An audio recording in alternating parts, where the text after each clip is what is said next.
Zéro. Bienvenue à la famille Chaya. Merci d'avoir accepté notre invitation pour cette petite entrevue en temps de pandémie. J'aimerais vous poser la question en premier.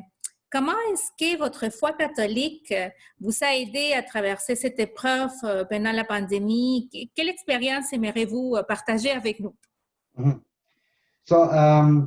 Normalement, chaque samedi, on prenait la famille puis on s'en allait à l'église pour assister à la messe. Bien sûr, avec le COVID, c'est plus évident puis c'est pas quelque chose qu'on est capable de faire. Mais on a adoré le fait que notre église a commencé à faire la messe à travers les réseaux sociaux.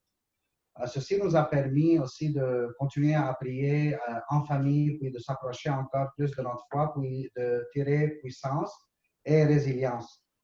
Une chose à partager, c'est avec deux filles, c'était pas toujours évident d'arriver plus tôt ou quelque chose, on arrivait toujours à temps. Puis il y avait beaucoup de distractions dans l'église pour les petites filles. Le fait qu'on participait à la messe, quand on était à la maison, on pouvait se connecter un peu plus tôt. Ça nous a permis de participer au chapelet. Puis on priait le chapelet ensemble, en famille, puis on a remarqué que les filles sont un peu plus concentrées. Tout ça, ça nous a permis de rester en contact avec la foi, puis en écoutant aussi les paroles du prêtre, puis l'Évangile, ça nous a permis de tirer de la puissance et aussi de la résilience face au COVID. C'est très bien, la patience, la résilience. Est-ce qu'il y a quelque chose que vous avez découvert en famille pendant ces temps de confinement qui sont un peu plus que 3 mois? En fait, oui, le fait de prier en famille nous a aidé beaucoup pour passer cette période difficile.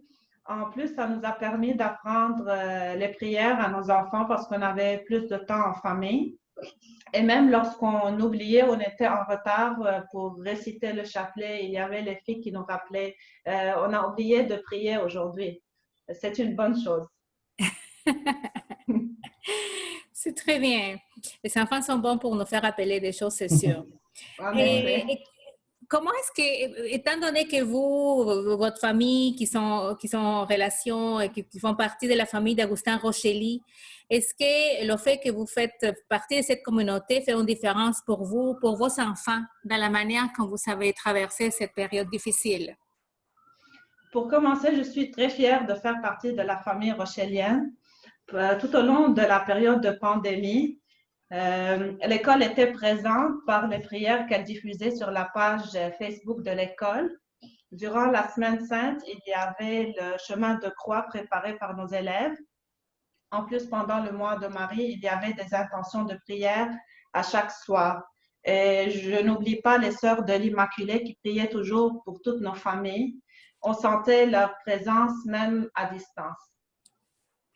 Parce que la prière est très puissante. Donc, merci beaucoup, Madame Alam. Merci, Mélina. Merci, Gaïa. Merci, Marvin. Gaïa, si je te pose la question, à qui tu dois prier s'il y a quelqu'un qui est malade? À Jésus. Bravo.